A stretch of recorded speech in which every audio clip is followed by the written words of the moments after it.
Hello. Today I'm going to show you how to secure new iPhone Air. To make your iPhone more secure, because of course in the standard way it is secured. Yeah. But we can adjust several settings and use features that Apple itself provides us. While there isn't a model of a big castle of security, of course, we have to build this, by ourselves, But Apple gives us a lot of tools on our hand for make it possible. First, of course, we use a strong passcode. That means we go first to settings. Okay, we are in settings now. And then the first thing is, if you operate with a smartphone, which is of course portable, that means it is possible to lose this or it gets stolen, for example. Easy. That is not good if you have a phone that you can use like that, unlock it anywhere. That's not good, because all your data are on it. And this data should be secured. Okay, first step is, of course, every time you will need a strong passcode. This strong passcode we can get here. Let's have a look in the settings. The settings comes with some informations, and we should use and search for Face ID and passcode. And privacy and security. These are the main setting stuff where we like to have a look.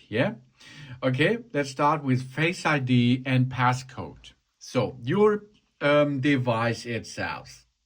We should enable Face ID. Why Face ID? Because Face ID is the best way to unlock your phone. That means, you can use Face ID for iPhone unlock, iTunes and App Store, contactless and payments, password autofill. But if you does not like Face ID, I come back to use a strong passcode. So that means we can turn on passcode over there. So we enter a passcode, which is beyond the standard 6-digit PIN. We should use a custom alphanumeric code that's hard to guess. So passcode options. And then we should use a custom alphanumeric code. Okay. This code you have to enter now. That's, for example, QBED, question mark, big, so, and that, for example. Then we have to save this and confirm this again. I'm only for that video, I'm going to use a easy peasy passcode, of course. And you see, if it is too easy, the information will get us. This passcode can be easily guessed. Yes, of course. I know that, but I will show you, okay? The next steps are required. I have to often enter a passcode. So use a 6-digit PIN. Using custom alphanumeric code, that's hard to guess, Really important. Okay, then required passcode immediately. Of course, not after 4 hours, immediately, And that means now the first step on the security level is reached. Enter a passcode. And then after we entered the passcode, emergency call is possible. And now we entered again into the system, as you can see. Now, next step, of course, Face ID. So let's go again to Face ID and passcode. To enter to this area, we need a passcode. Really good, secured. Okay, now we set up Face ID. Face ID is easy set up it because we are now use our face in the center area. We rotate our head. It scans our face, and job's done. Yeah? Face ID is now set up. And now you see Face ID can unlock the iPhone. For example, try this. Again. Hey, it worked really good, huh? So, and I'm not looking into the area. It does not work. Come back, and it's there. Really cool, huh? Okay, and then of course you can choose the passcode you entered before, of course. Then iPhone unlock, iTunes, contact payments, password autofill. Yeah, really cool. Then of course you can additionally make Face ID with mask and set an alternative appearance, maybe a second person. Then of course we can make a step further with the security level. That is stolen device protection. Really nice stuff, yeah? This adds another layer of security to our iPhone in the event that is stolen or someone knows our passcode. That I prefer you should perform this. This feature adds much more power to it, yeah? Turning on stolen device protection requires Find My iPhone be turned on. Yes, of course.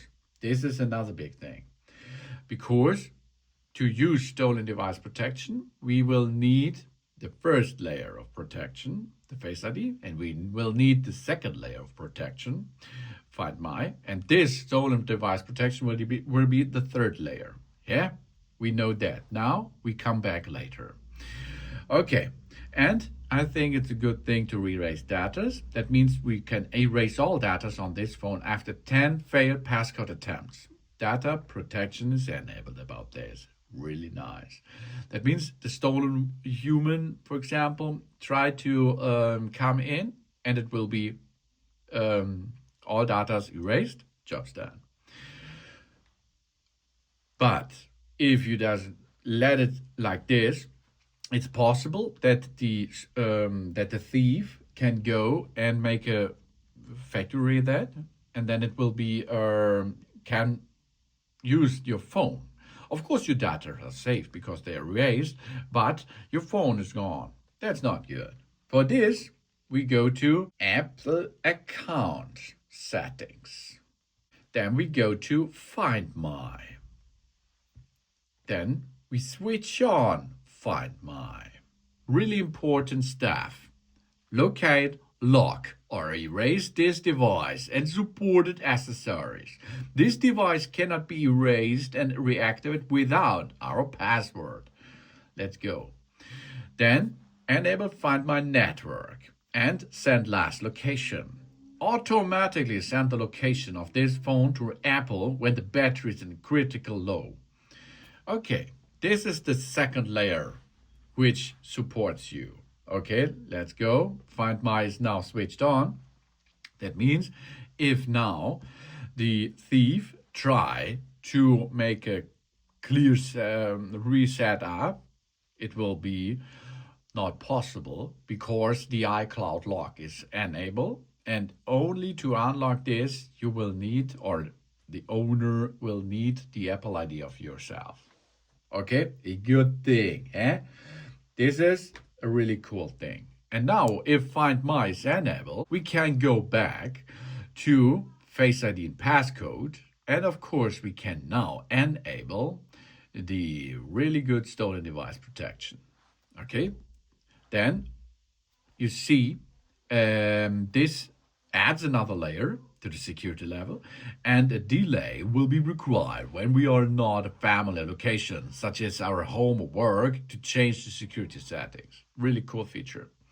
Okay, so next thing is we can make a use two-factor authentication. This is a 2FA.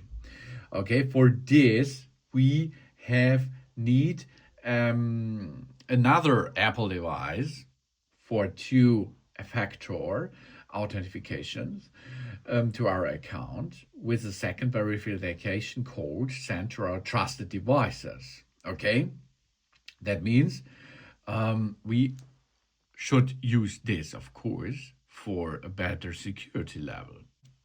Go to your Apple account, and then you see here personal sign in and security, and you see there security, two-factor authentication. And then you see this in the back side, which devices are able to verify in the second way of authentication if you need a passcode entrance, for example, to your system, like to make a clear reset of that device or something else. Yeah, this should be the two-factor authentication, and it should be, of course, enabled for you. Yeah. Then Find My is on. The stolen device protection is on. We have Face ID. This is on, and we have a good PIN, a 6-digit PIN, alphanumeric code. Then, of course, there are other things you can change and use are the iCloud keychain. That means key chain. You can search for it in the Apple account iChain, and this you can let's think. Okay, the keychain is really secure, store passwords, credit cards, and more in the iCloud. It shares the password with people we trust only and autofill our information in Safari and other web browsers on our device. This is a really good thing because, for example, Keylogger or something else does not have a chance to track you, for example, with this. So think this with the iPhone. You should enable this under password and keychain. It makes it more secure level again. And of course, this, I think, is to make your iPhone Air more secure than before. Of course, it's regularly updating. Apple is regularly updating our security levels on the scene. But so far, I think this is a good thing to make this to a fortress of security for you. Thanks for watching. Please subscribe me, give me a positive feedback, and I hope to see you again on my channel. Soon.